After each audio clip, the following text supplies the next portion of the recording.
নমস্কার বন্ধুরা, মালতীর হ্যাংলা হেসেলে তোমাদের সবাইকে স্বাগতম। দেখো, আজকে নতুন একটা রেসিপি নিয়ে এসেছি। এই গরমে কি বলবো বলো, এত গরম মানে বলার মতন নাই। তাই আজকে আমি পোড়া আমের শরবত করব। এই আম দুটোকে আমি পোড়াবো। এই দেখো, এই দুটো আম নিয়েছি সুন্দর। এই আম দুটো আমি পোড়াবো। আম দুটোর মধ্যে আমি একটু তেল মেখে নিই। আর এদিকে আমি দেখো কিছু চিনিটা আমি মিক্সিতে পেস্ট করে নিই। তোমরা শিলেও বেটে নিতে পারো, আমি চিনিটা মিক্সিতে পেস্ট করে নিই।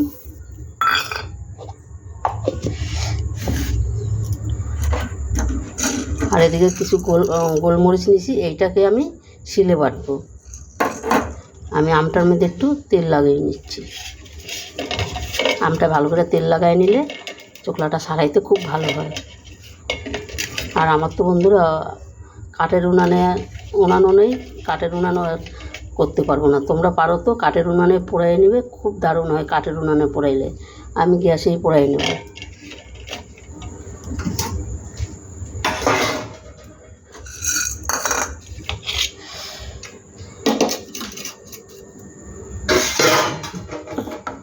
গ্যাসটা জ্বালিয়ে দিচ্ছি। এই আমি এটার মধ্যে রেখে আমি আমটা পোড়াবো। দুটো দুই পাশে দিয়ে দেবো, পড়ে যাবে। আর এই আম পোড়া দিয়া আমের শরবত করলে খেতে খুব দারুণ লাগে, মানে এটা টেস্টটাই একটা আলাদা হয়। এটা বন্ধুরা আমি ভালো করে পোড়ায় ভালো ধুয়ে তারপরে এই পাল্পটা আমি বের করে নেব।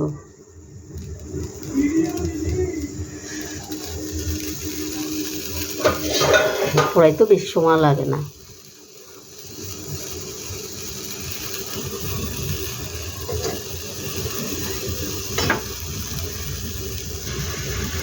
তোমাদের উনান থাকলে অবশ্যই তোমরা উনানে পুড়িয়ে নেবে, তাইলে দেখবে এটা উনানে পোড়াইলে খেতে কিন্তু আরও দারুণ লাগে।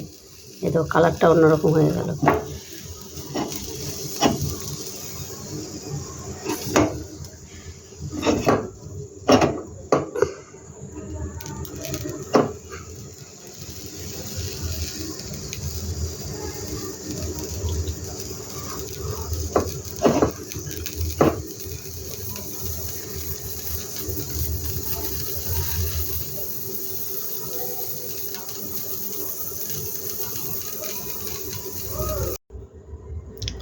বন্ধুরা দেখো, আম দুটো আমি ভালো করে ধুয়ে ছাড়াই নিয়েছি। দেখো আর দেখো কত সুন্দর হয়েছে কালারগুলো। দেখো এগুলো খেতে দারুণই লাগে। দেখো কত সুন্দর হয়েছে। এটাকে এবার আমি আমটা বের করে নেব। এখানে আমি একটা পাত্র নিয়ে নিলাম। দেখো এই একটা ছাঁকনি নিয়ে নিলাম। এটার মধ্যে দিয়েই আমি ভালো করে বের করে নেব।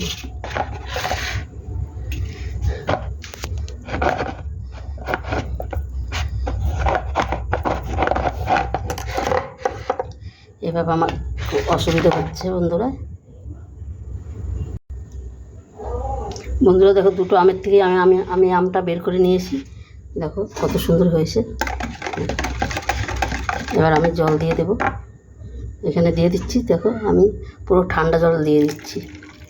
ফ্রিজ থেকে জল এনে আমি পুরো ঠান্ডা জলটাই ব্যবহার করছি, কেন এত গরম। এই গরমে ঠান্ডা জল ছাড়া কোনো আর কথা নাই। আর এটা খেলে বন্ধুরা পুরো জীবন ঠান্ডা হয়ে যাবে। আর এতটাই সুন্দর খেতে এটা।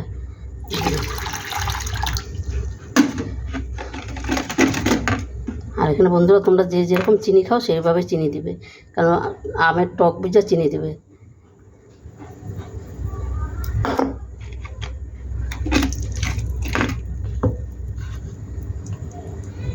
দেখো আমি সবসময় খাওয়ার নুনটাই আমি দিয়ে দিচ্ছি। এখানে বিট নুন দিয়ে দিলাম।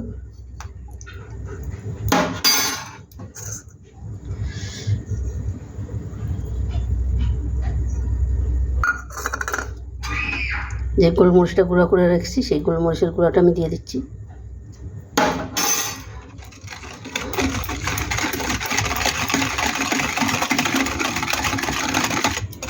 দেখো কত সুন্দর হয়ে গেছে। পুরো জীবন হাত পা ঠান্ডা হয়ে যাবে। আর একটু চিনি লাগবে, সামান্য একটু চিনি লাগবে, একটু চিনি দিয়ে দিচ্ছি।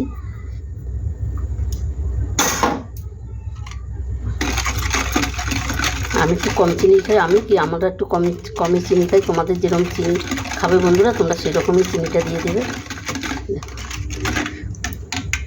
আর সামান্য একটু গোলমরিচ গুঁড়ো দিই, এই 1 চিমটি একটু গোলমরিচ গুঁড়ো দিয়ে দিলাম।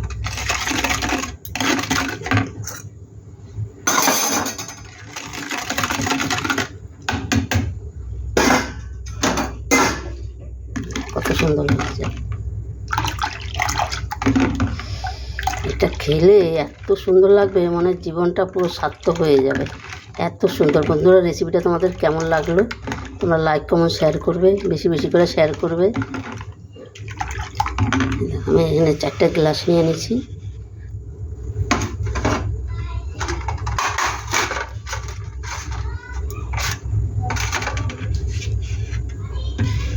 চারখানা গ্লাস নিয়ে নিচ্ছি, 4টে গ্লাসই আমি ঢেলে দেবো।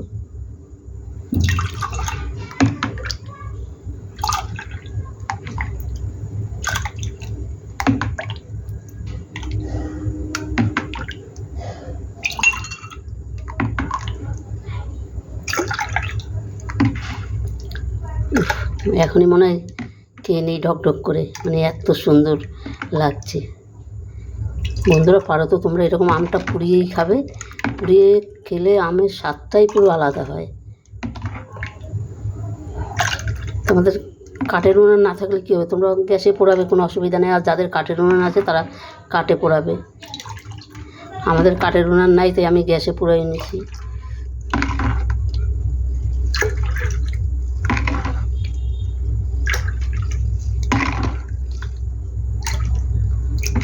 কত সুন্দর হয়েছে, আমার নাতি তো কখন দিয়ে খাবে খাবে খাবে খাবে বলেই যাচ্ছে।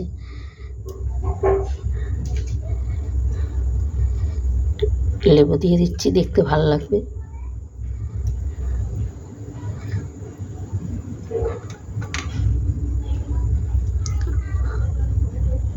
এসো না,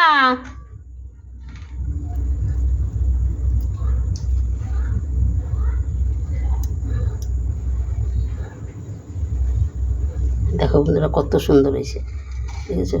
অবশ্যই তোমরা এইভাবে একবার ঘরে করে খাবে, বাচ্চা বড় সবাই মিলে এই গরমে, ওদেরও খুব ভালো লাগবে, দারুণ লাগবে খেতে।